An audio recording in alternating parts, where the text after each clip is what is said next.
Hello welcome students, आप सभी लोगों का री क्लासेस की इस ऑनलाइन प्लेटफॉर्म पे स्वागत है बच्चों।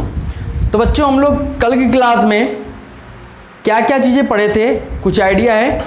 कल मैंने आप लोग को बताया था कि एवोगाड्रो हाइपोथेसिस बताया था, फिर उस पर बेस्ड कुछ क्वेश्चंस लगाए थे। तो चलो आज की क्लास भी उसी बेस्ड एक क्वेश्चन से करते हैं और फिर आगे चलेंगे हम लोग। तो क्वेश्चन देखिए क्या कह रहा है। क्वेश्चन कह रहा है कि from 160 gram of SO2, 160 gram SO2 में से क्या हुआ 1.2 into 10⁻24 molecules of SO2 are removed. इसमें क्या हो गया कि 1.2 इंटू 10⁻24 मॉलिक्यूल जो है SO2 के वो रिमूव कर दिए गए। तो कहता है calculate volume in litre of the remaining SO2 gas. जो रिमेनिंग SO2 गैस बची उसका वॉल्यूम आपको किस में निकालना है, लीटर में निकालना है। तो एक बार क्वेश्चन आप ट्राई करो, ठीक है। आप क्या करना है, आपको आप वीडियो को पॉज करो, पहले क्वेश्चन ट्राई करो, फिर उसके बाद रिज्यूम करके क्वेश्चन का सॉल्यूशन देखना, ठीक। तो इससे क्या होगा कि आप क्या थिंकिंग आपकी आ रही है इस क्वेश्चन को देख के वो आप विजुलाइज कर पाओगे, ठीक है। चलो अब हम बात करते हैं। देखो यहाँ पे 160 ग्राम ऑफ SO2 दिया हुआ है, तो सबसे पहले हम मोल्स निकाल लेते हैं, कितने मोल्स हमारे पास हैं, ठीक है। तो हम क्या करते हैं, ओरिजिनल में मोल्स निकाल लेते हैं। O का मतलब ओरिजिनल।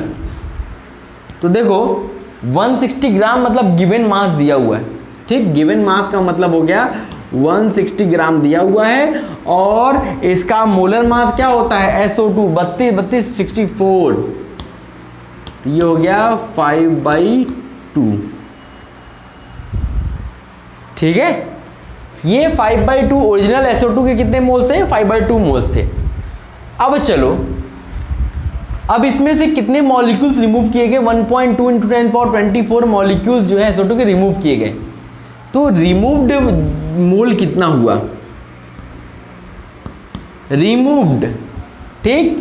तो अब देखो मॉलिक्यूल दिया है और हमको क्या निकालना है, मोल निकालना है। तो मॉलिक्यूल से मोल निकालने के लिए हमने क्या बताया था आपको, फ्लो चार्ट तुरंत दिमाग में आपके आनी चाहिए। मॉलिक्यूल से मोल निकालने के लिए हम लोग एवोगाड्रो नंबर से डिवाइड करते हैं। तो ये हो गया 1.2 इंटू 10⁻24 अपॉन 6.02 इंटू 10⁻23, ठीक है।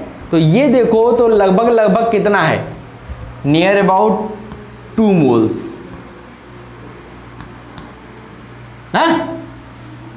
अब देखो यहां पे ओरिजिनल में कितने मोल्स थे, 5/2 मोल्स थे और आपने 2 मोल क्या कर लिए, निकाल लिए। तो रिमेनिंग कितना बचा,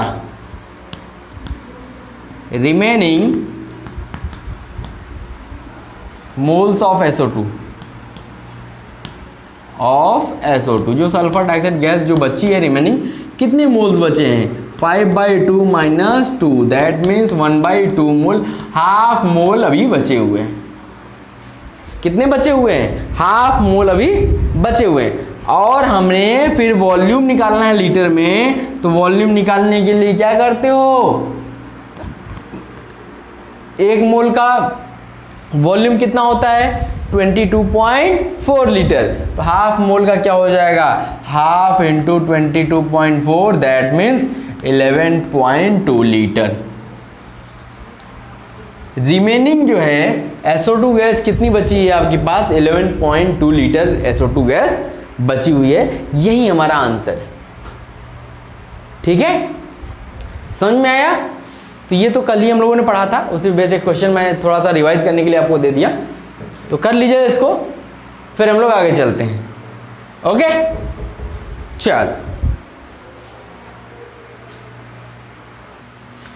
चलो बच्चों, अब हम आगे चलते हैं और बात करते हैं कि law of chemical combination, laws of chemical combination के कौन कौन से लॉज हैं। तो देखो इसके लिए सर बच्चों क्या है कि कुछ साइंटिस्ट थे जैसे लेवोजियर, डाल्टन और अदर साइंटिस्ट थे, जिन्होंने क्या किया कि उन्होंने फॉर्मुलेट किया सर्टेन लॉ। किस चीज़ पे फॉर्मुलेट किया कि concerning the composition of matter, कि मैटर को कैसे कंपोजिशन दिया गया इसी पे बेस्ड उन्होंने कुछ सर्टेन लॉज डिफाइन किए और कुछ केमिकल रिएक्शंस दिया। इन्हीं जो केमिकल लॉज हैं और इन्हीं ये जो लॉज दिए गए इनके द्वारा और जो केमिकल रिएक्शंस दिए गए, इन्हीं को बोला गया कि लॉज ऑफ केमिकल कॉम्बिनेशन। ठीक है, तो इसको आप नोट कर लो, फिर मैं एक एक करके आपको बताता हूँ कौन कौन से लॉज थे, फिर उसको एक्सप्लेन करते हैं। इसको नोट डाउन कर लीजिए आप, फिर आगे हम बताते हैं।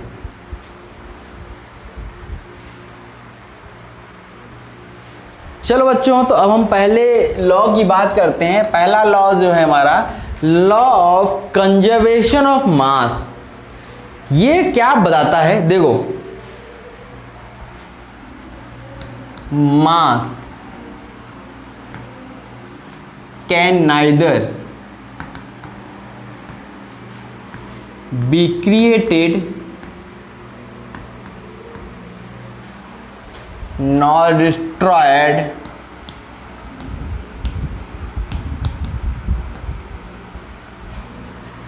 in any chemical reaction।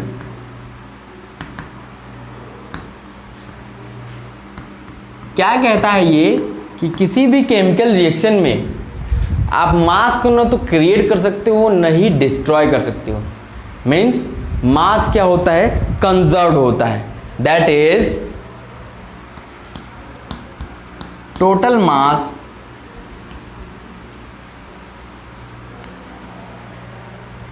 in any chemical reaction, in any chemical reaction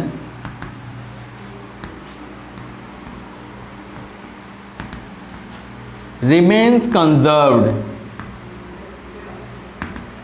remains conserved. क्या होता है कि किसी भी केमिकल रिएक्शन में जो टोटल मास होता है वो क्या होता है, कंजर्व्ड होता है। मतलब मास को ना तो आप क्रिएट कर सकते हो, न ही डिस्ट्रॉय कर सकते हो। अब यहां मास की जगह आप मैटर भी लिख सकते हो। क्यों मैटर लिख सकते हो भाई? मैटर भी किससे बना हुआ है? मैटर की डिफिनेशन क्या है? मैटर ये कहता है कि matter is something which occupied some space and have some mass, जिसके पास कुछ ना कुछ स्पेस है और जो स्पेस कैप्चर करता है और जिसके पास अपना कुछ मास होता है। इसका मतलब वो एक तरीके से मास ही है। ठीक, तो matter can neither be created not destroyed in any chemical reaction, that is mass in any chemical reaction remains conserved. इसका मतलब है मास किसी भी केमिकल रिएक्शन का कंजर्व्ड होता है। इसका मतलब क्या हुआ? इसका मतलब हुआ कि मास बिफोर रिएक्शन, जब रिएक्शन नहीं हुआ था तो उसके पहले जो मास था, मास बिफोर रिएक्शन, ये क्या होगा, मास आफ्टर रिएक्शन के बराबर होगा। मास आफ्टर रिएक्शन के बराबर होगा। इस जो ऊपर 3 लाइन लिखी गई है उसका मतलब बस यही है कि मास जो होगा रिएक्शन से पहले और मास जो टोटल रिएक्शन के बाद जो मास होगा वो आपका सेम होगा। अब इसको हम लोग एक एग्जाम्पल से समझते हैं। एक एग्जाम्पल हम लोग लेते हैं। क्या लिया हमने? लिया 2H2 प्लस O2, तो ये क्या बन गया? ये बन गया 2H2। बना ना? अब देखो, अब इधर क्या है, हम लिखते हैं बिफोर रिएक्शन,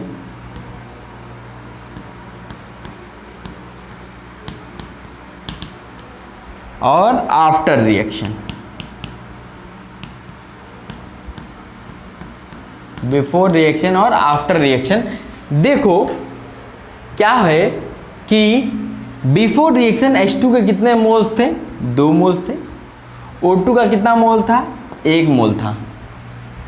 ठीक, और रिएक्शन से पहले तो ये कुछ था ही नहीं।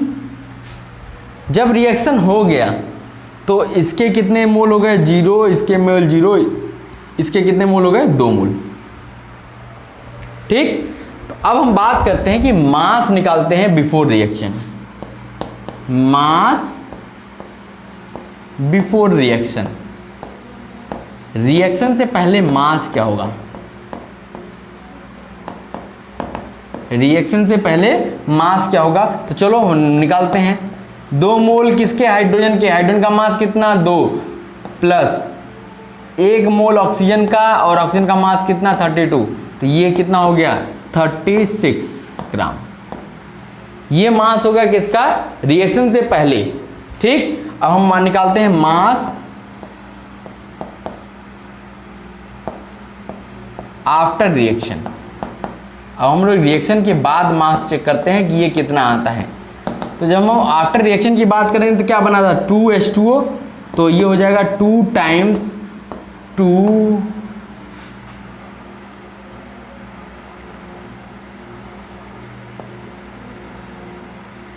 2 प्लस 16, 18 2 जा 36। तो देखो रिएक्शन से पहले भी जो मास था रिएक्टेंट्स का वो कितना था 36 ग्राम, और रिएक्शन के बाद जो प्रोडक्ट बना उसका मास कितना आया 36 ग्राम। इसका मतलब है कि मास क्या हो गया, कंजर्व्ड हो गया, मतलब मास कहीं इधर उधर नहीं हुआ, नहीं मास बढ़ा ना घटा, तो मास क्या हो गया, कंजर्व्ड हो गया। यही हमारा क्या है, law of conservation of mass.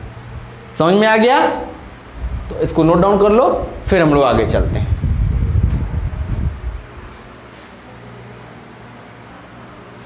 चलो बच्चों, अब हम आगे चलते हैं और बात करते हैं अपने दूसरे लॉ की। दूसरा लॉ हमको बताता है कि लॉ ऑफ कांस्टेंट और डेफिनिट प्रोपोर्शन। अब ये क्या कहता है, ये किसने दिया था, साइंटिस्ट का नाम लिख लेते हैं, J.L. Proust.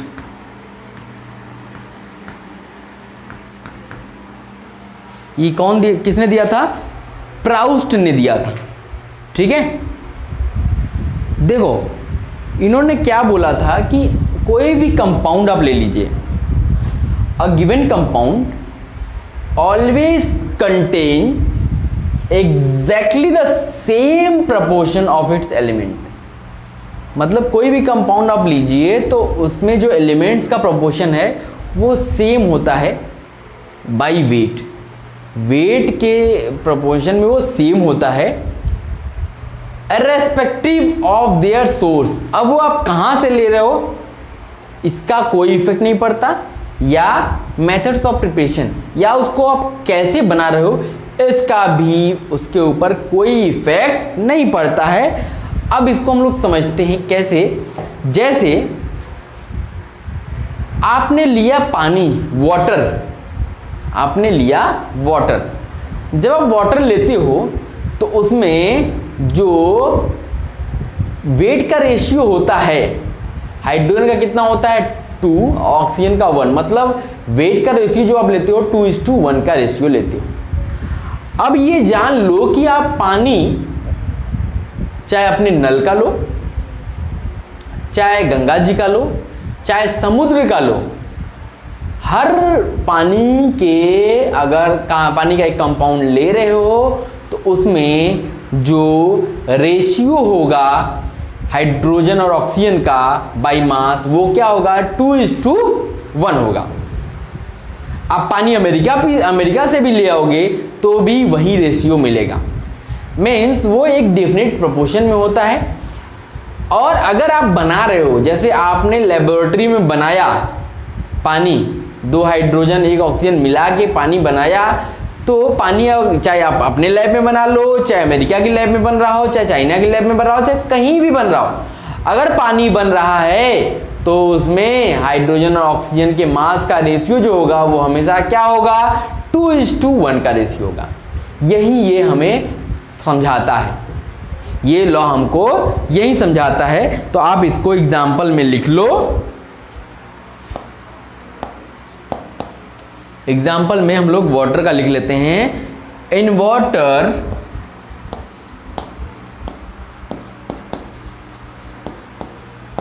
H2 and O combine in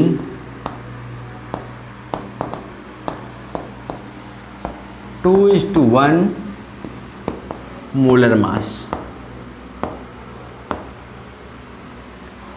means 2:1 molar mass ratio के रिस्पेक्ट में ये कंबाइन होते हैं, ठीक है।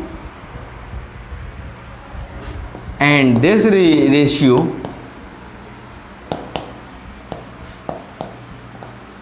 remains constant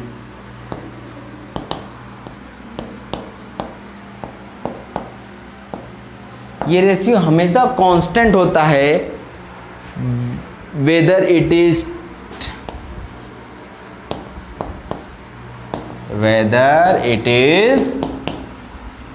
tap water, sea water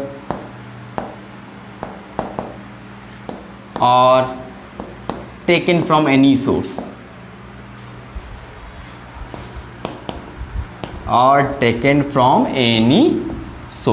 या किसी और सोर्स से भी आप पानी ले आए हो तो उसमें भी जो हाइड्रोजन ऑक्सीजन का मास रेशियो होगा वो क्या होगा, 2:1 होगा, ठीक है।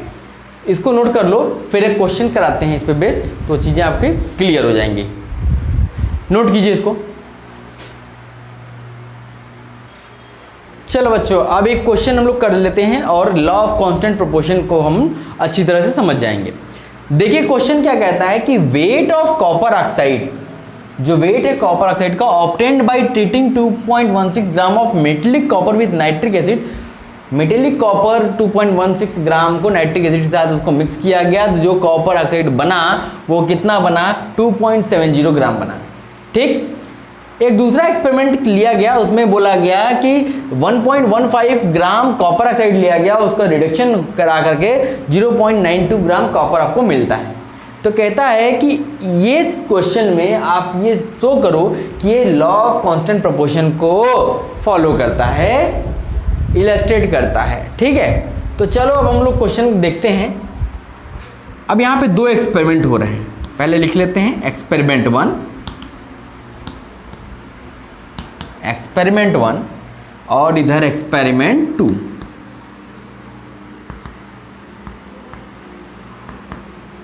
दो एक्सपेरिमेंट हुए, ठीक है। चलो इधर देखो तो कॉपर कितना लिया भाई, कॉपर लिया है 2.16 ग्राम, 2.16 ग्राम। जब नाइट्रिक एसिड के साथ इसको मिक्स किया गया तो आपको मिला क्या, कॉपर ऑक्साइड, और ये कितना मिला 2.70 ग्राम, ठीक। तो ये कॉपर का वेट था, ये कॉपर ऑक्साइड का वेट था। तो अगर हमें ऑक्सीजन का वेट निकालना हो, वेट ऑफ ऑक्सीजन, ये कितना मिल जाएगा 2.70 माइनस 2.16, दैट मीन्स 0.54 ग्राम मिलेगा। तो इधर कॉपर का वेट मिल गया, ऑक्सीजन का वेट मिल गया। इधर भी अब काम करते हैं। इधर देखो एक्सपेरिमेंट 2 में बोलता है कि कॉपर ऑक्साइड कितना लिया, कॉपर ऑक्साइड लिया 1.15 ग्राम, और रिडक्शन होके कॉपर कितना मिलता है आपको 0.92 ग्राम, ठीक है। तो अब यहां पे ऑक्सीजन का वेट निकाल लेते हैं, weight of oxygen, weight of oxygen, तो ये हो जाएगा 1.15 माइनस 0.92, तो ये मिल गया 0.23 ग्राम हमको क्या मिला, ऑक्सीजन मिल गया। तो अब हम क्या करते हैं, कॉपर और ऑक्सीजन का वेट का रेशियो निकाल लेते हैं। कॉपर और ऑक्सीजन का वेट का रेशियो यहाँ निकालते हैं और कॉपर ऑक्सीजन का वेट का रेशियो यहाँ निकालते हैं। तो यहाँ कॉपर कितना था 2.16 अपॉन ये कितना था 0.54, तो ये देखा तो ये आ गया 4/1, 4:1 का रेशियो। यहाँ पे 4:1 का रेशियो आ रहा है। यहाँ पे देखा जाए तो यहाँ पे क्या हुआ है, कॉपर कितना है भाई, कॉपर है 0.92 और ऑक्सीजन है 0.23। इसको देखा गया तो ये भी 4:1 मिल गया। जब देखा कि इधर भी रेशियो कॉपर ऑक्सीजन का रेशियो 4:1 आया मास रेशियो, और इधर भी जो वेट का रेशियो आया कॉपर ऑक्सीजन का वो भी 4:1 का आया, इसका मतलब हो गया कि दोनों तरफ जो मास रेशियो है वो बराबर है, इसलिए ये लॉ ऑफ कांस्टेंट प्रोपोर्शन को इलस्ट्रेट करता है। समझ गए? इस क्वेश्चन में कुछ है ऐसा क्या? कुछ नहीं है, बस आपको क्वेश्चन में ढूंढना है किसका आपको कंपैरिजन करना है। तो अब यहाँ पे कॉपर ऑक्सीजन करना है, ये आपको कैसे पता चलेगा? तो कॉपर ऑक्साइड लिया, बना क्या? कॉपर। तो कॉपर ऑक्साइड से कॉपर बना, और वहाँ क्या हुआ? वहाँ आपको कॉपर से कॉपर ऑक्साइड बन रहा है, और यहाँ क्या हो रहा है? कॉपर ऑक्साइड से कॉपर बन रहा है। इसका मतलब ये हो गया कि दोनों में कॉपर और कॉपर ऑक्साइड यूज हो रहा है, तो इसका मतलब एक कॉपर और एक कॉपर ऑक्साइड से ऑक्सीजन निकाल लिया, दोनों का वेट निकाल लिया, फिर उन दोनों का रेशियो निकाला, देखा दोनों का रेशियो सेम आ गया। इसका मतलब कि हमारा ये जो था ये हमें किसको, लॉ ऑफ कांस्टेंट प्रोपोर्शन को इलस्ट्रेट करता है। ठीक है, चलो नोट करो, फिर आगे चलते हैं हम लोग। चलो बच्चों अब आगे चलते हैं। अगला हमारा जो लॉ है वो है लॉ ऑफ मल्टीपल प्रोपोर्शन। ये लॉ किसने दिया था? ये दिया था डाल्टन ने, जॉन डाल्टन ने ये लॉ दिया था। ये लॉ आपको क्या बताता है?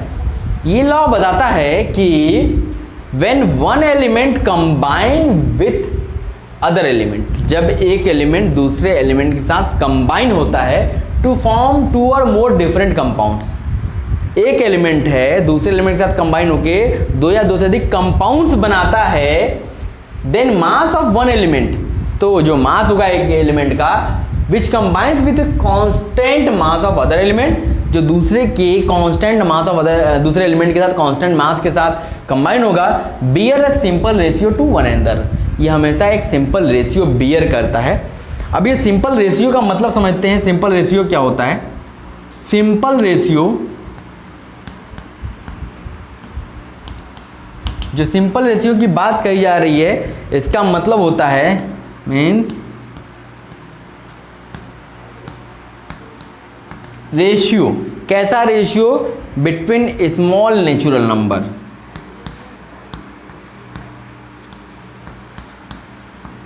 Between small natural numbers. जैसे कैसा? सच एज 1:1, 1:2, 1:3, ऐसे छोटे नेचुरल नंबर्स का जो रेशियो होता है, स्मॉल नेचुरल नंबर्स का रेशियो जो होता है, उसी रेशियो को सिंपल रेशियो हम लोग बोलेंगे। यहाँ पे रेशियो ऐसा नहीं होगा कि 10,000:5 लाख, ऐसा नहीं, बहुत छोटे छोटे रेशियोज होंगे, 1:3, 1:5 इस टाइप के। तो ये क्या कहता है कि जब एक एलिमेंट कंबाइन होता है दूसरे एलिमेंट के साथ और 2 या 2 से अधिक डिफरेंट कंपाउंड्स बनाता है, then mass of one element, तो जो मास होता है एक एलिमेंट का which combines with a constant mass of other element, जो दूसरे के साथ कांस्टेंट मास के साथ कांस्टेंट मास का रेशियो बनाता है, with bear a simple ratio to one another. अब देखो इसका मतलब समझो। जैसे मान लिया हमने 2 एलिमेंट लिया, एग्जाम्पल ले रहे हैं। जैसे मान लिया हमने 2 एलिमेंट्स लिए, एक लिया कार्बन, एक लिया ऑक्सीजन, एक लिया कार्बन, एक लिया ऑक्सीजन।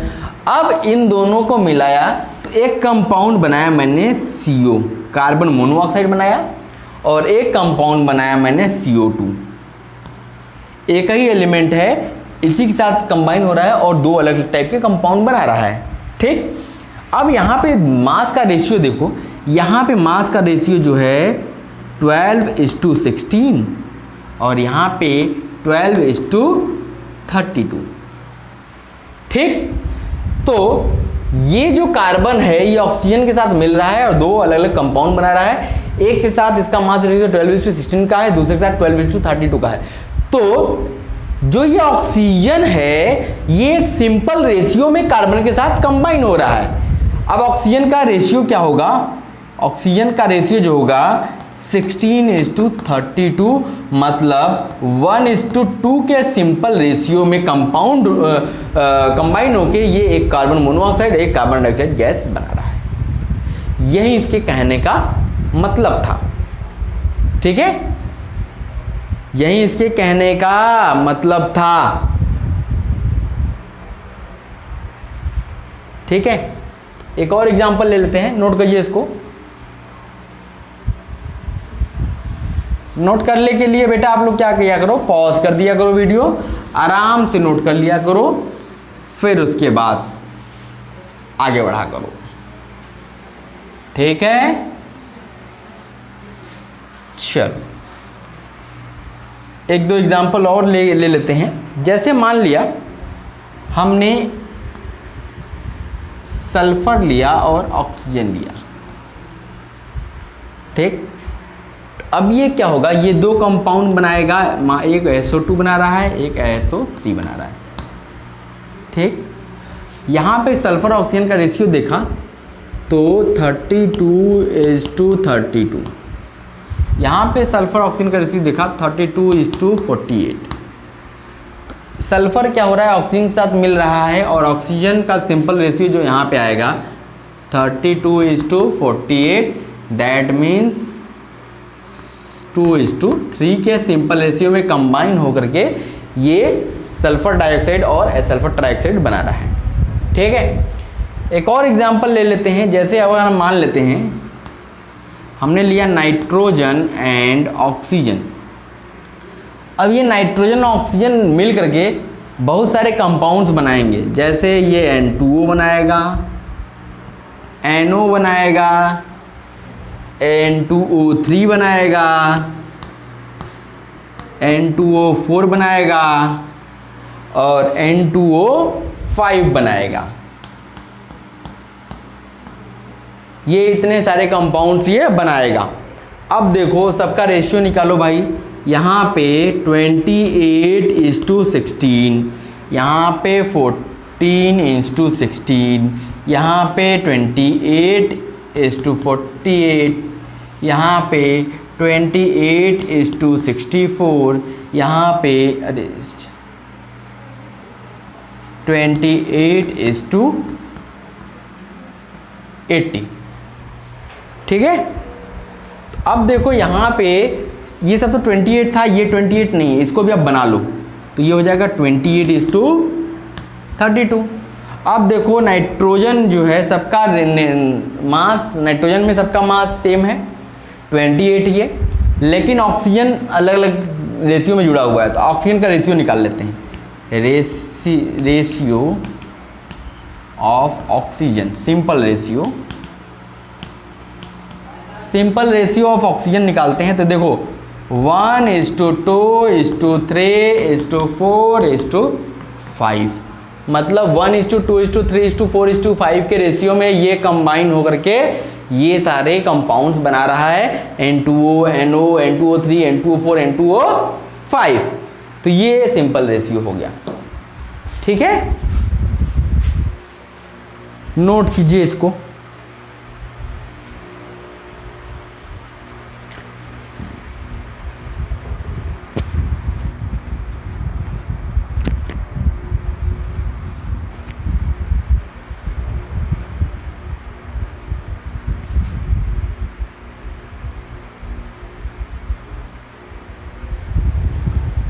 नोट कर लिया बच्चों। इसमें एक और लॉ था जो मैं आपको पहले ही बता चुका हूँ, गैलुसेक लॉ ऑफ वॉल्यूम। ये इसका चौथा था, ये मैंने पहले ही आपको बता दिया, तो वही चीज़ है, तो उसको मैं फिर से एक्सप्लेन नहीं कर रहा हूँ। ओके, तो इतना नोट कर लो, फिर हम लोग आगे चलते हैं। चलो बच्चों वहाँ आगे चलते हैं। और अब अगला टॉपिक जो है हमारा concept related to density. Density के पीछे कौन सा कॉन्सेप्ट है इसको सीखते हैं। देखो डेंसिटी हम लोग जानते हैं पहले से। डेंसिटी क्या होता है, मास अपॉन वॉल्यूम। मीन्स अगर हम इसकी डिफिनीशन की बात करें तो mass occupied by the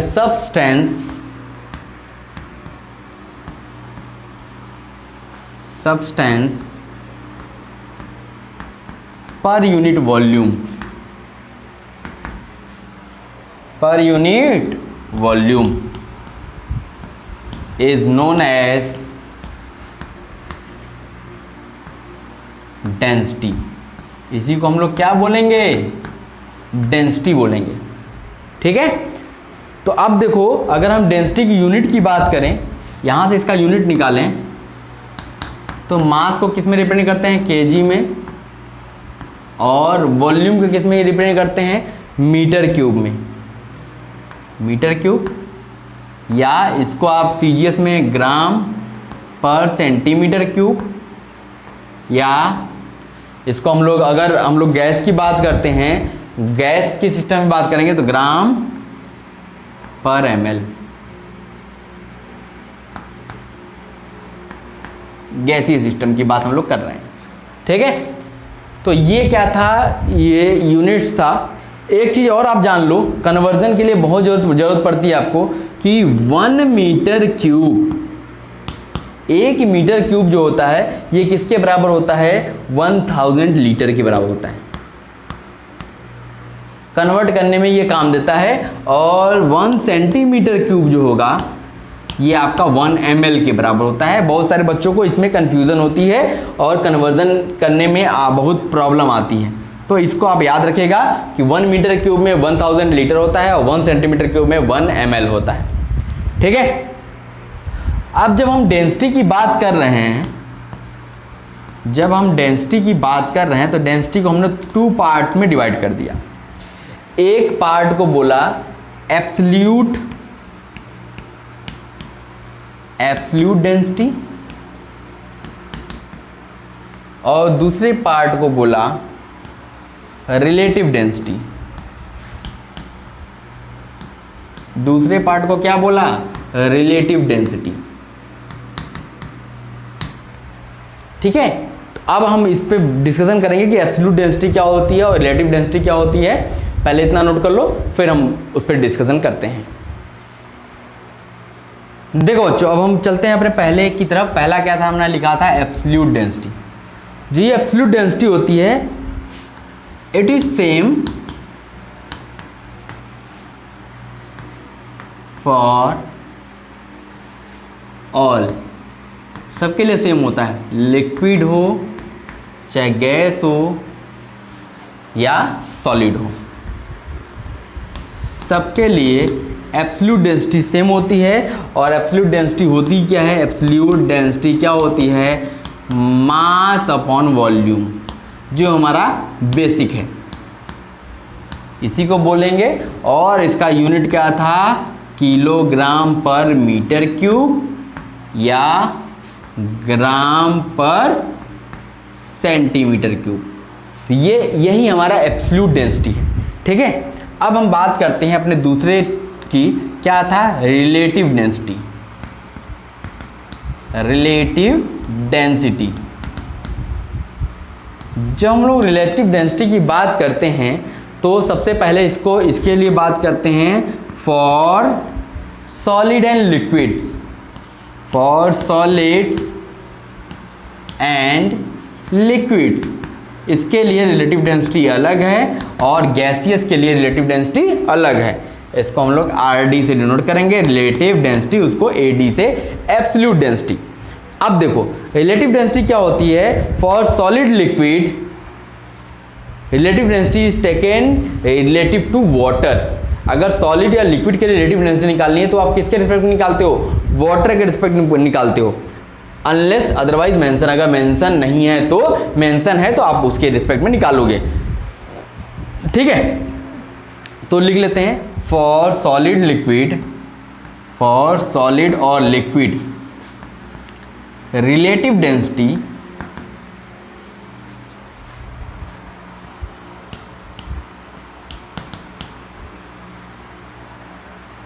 is taken relative to water, relative to water के रिस्पेक्ट में हम लोग लेते हैं, अनलेस अदरवाइज मेंशन। मतलब जब तक मेंशन नहीं होगा तो हम वाटर के रिलेटिव में लेंगे, अगर मेंशन होगा तो जिसके रिस्पेक्ट में दिया होगा उसके रिस्पेक्ट में ले लेंगे। इसी को एक और नाम है, this is also known as specific gravity. इसको एक और नाम से जाना जाता है, स्पेसिफिक ग्रेविटी के नाम से। ठीक है, तो इसका मतलब हो गया कि रिलेटिव डेंसिटी जो है, रिलेटिव डेंसिटी ये क्या है, डेंसिटी ऑफ सब्सटेंस 1,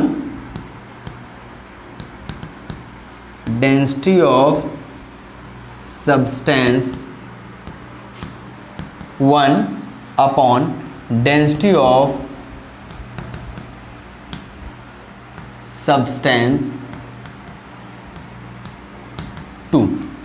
एक सब्सटेंस का डेंसिटी दूसरे डेंसिटी के रेस्पेक्ट में, और स्पेसिफिक ग्रेविटी जो है इसको हम लोग क्या बोलेंगे, इसको बोलेंगे डेंसिटी ऑफ सॉलिड और लिक्विड, डेंसिटी ऑफ सॉलिड और liquid upon density of water, density of water. ठीक है, तो अगर आपको गिवन नहीं होगा तो आप वाटर के रिस्पेक्ट में निकालोगे, इसी को रिलेटिव डेंसिटी बोल सकते हो, स्पेसिफिक ग्रेविटी भी बोल सकते हो। लेकिन अगर गिवन होगा तो आप सब्सटेंस 1 का रिलेटिव डेंसिटी आप सब्सटेंस 2 के रिस्पेक्ट में निकालोगे। अब जैसे वहां पे डेंसिटी ऑफ वाटर आ गया, तो डेंसिटी ऑफ वाटर होता क्या है, आइडिया है आपको?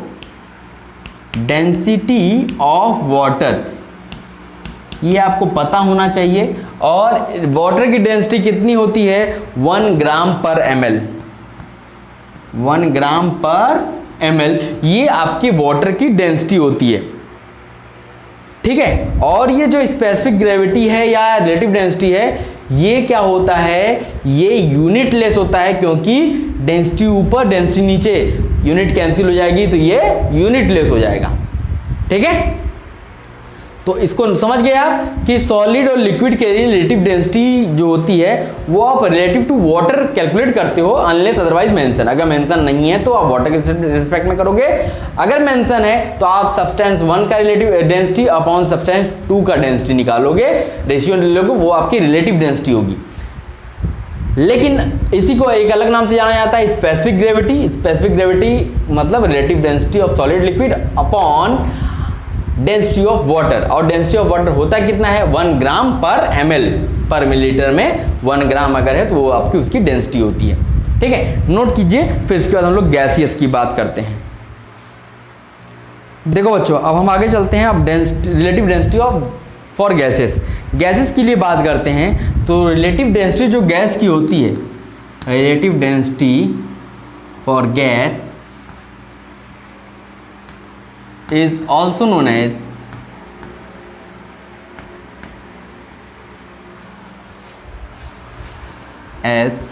vapor density। क्या जानते हैं, vapour density. relative density for gas is also known as vapor density, and it is the ratio of, and it is the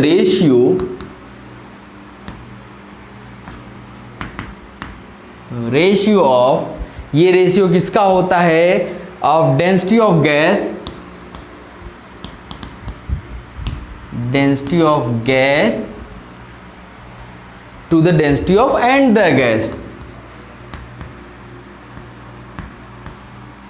to the density of another gas. दोनों gas है तो एक gas की density का दूसरे gas की density के respect में जो आएगा वो आपकी रिलेटिव डेंसिटी ऑफ गैस होगी। इसी को हम लोग वेपर डेंसिटी भी बोलते हैं। तो अगर हम वेपर डेंसिटी को डिफाइन करें तो ये क्या हो जाएगा, density of gas 1, density of gas 1 upon density of gas 2।